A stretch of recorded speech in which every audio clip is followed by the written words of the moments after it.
आदमी, सामान्य आदिवासी आदमी बेचारा चुपचाप देख रहा है क्योंकि वो समझ नहीं पा रहा कि क्या किया जाए, कैसे लड़ा जाए। अगर वो ये मांग भी करता है तो उसको गैर संवैधानिक बोलते हैं, उसको संविधान विरोधी बोलते हैं, देश विरोधी बोलते हैं। ये कैसी बात है भाई? कोई अपने अधिकारों के बारे में, अपने हक के बारे में नहीं बात करना चाहिए? ऐसा तुम तक करने वाले होते कौन है? ये देश के संविधान का अनादर है। ये खुला ऐलान है कि हम संविधान को नहीं मानेंगे। जब बात भगवान राम की आती है तो संविधान का उल्लेख होता है, कोर्ट का उल्लेख होता है, और जब इस देश के आदिवासियों की बात आती है तो उस पर कोई कोर्ट की बात नहीं करती। साथियों, मैं खुले मन से बात कर रहा हूं, ये इस देश में भगवान पैदा नहीं हुआ था तब से आदिवासी रहते हैं। इस देश में भगवान से पहले रहने वाले आदमी का नाम है आदिवासी। ये एंथ्रोपोलॉजिकली प्रूफ है, ये मानव शास्त्रीय तरीके से प्रूफ है, ये सिद्ध हो गया है और सब जानते हैं कि इस देश का ओरिजिनल मालिक कौन है। अब सवाल इस बात का है कि आप लोगों के बीच में, समाज में हर 2 घर के बाद में एक सफेद कपड़े वाला नेता मिलता है। इस समाज में नेतागिरी का भूत छाया हुआ है। हर आदमी अपने आप को नेता समझ रहा है। अरे भाइयों, एक नेता बनाओगे तो 5 साल काम देगा, लेकिन एक कैडर, एक सामाजिक कार्यकर्ता बनाओगे तो पूरी जिंदगी भर समाज के लिए काम करेगा।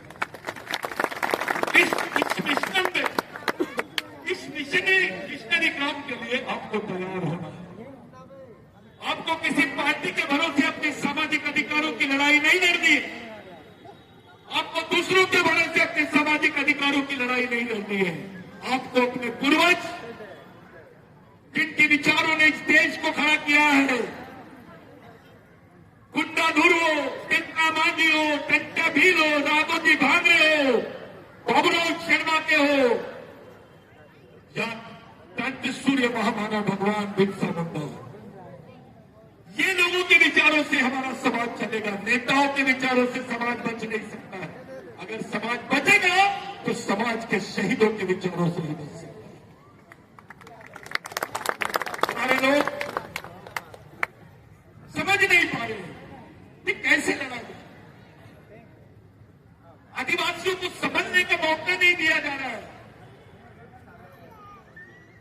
आदिवासी बच्चा कंफ्यूज है, उसको आरक्षण नहीं समझ में आ रहा है, उसको स्वरक्षण समझ में नहीं आ रहा है, उसको अपने 5वीं 6वीं अनुसूची के अधिकार समझ में नहीं आ रहे। इस देश में एक अलग चित्र दिखाई दे रहा है साथियों। कभी कविता पढ़ी गई, उसमें बताया गया कि भैया सबकी चिंता है, आदिवासी की चिंता नहीं है।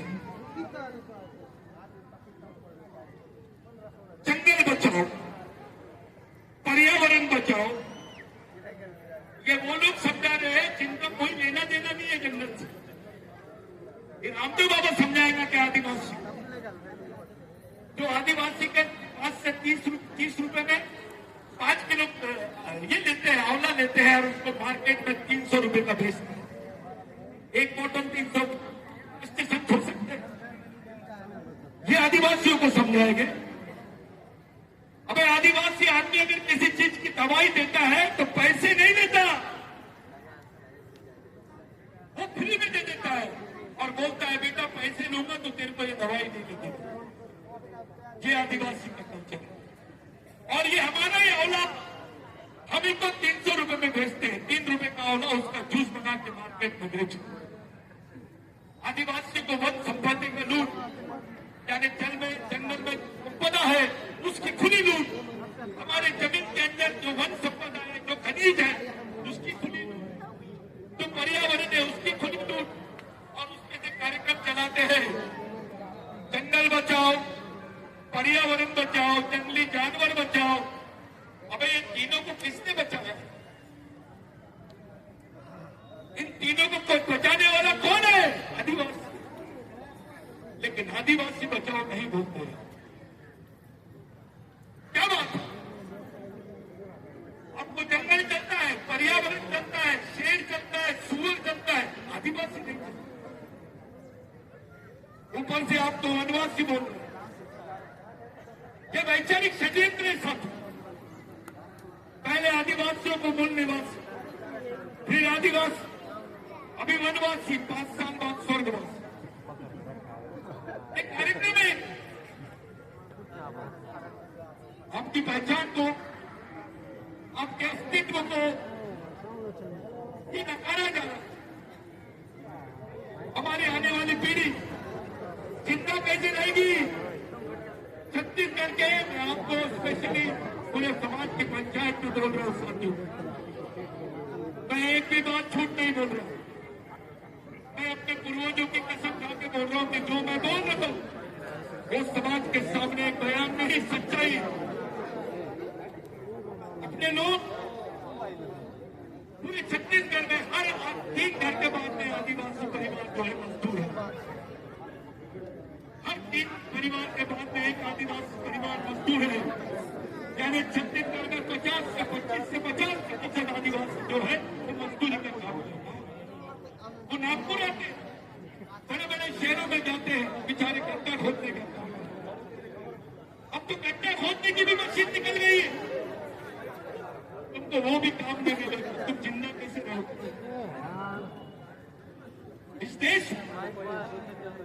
लैट्रिन साफ करने का काम भी सरकारी काम का हिस्सा है, लेकिन गड्ढा खोदने का काम सरकारी काम का हिस्सा नहीं बना। इसकी कोई पोस्ट ही नहीं।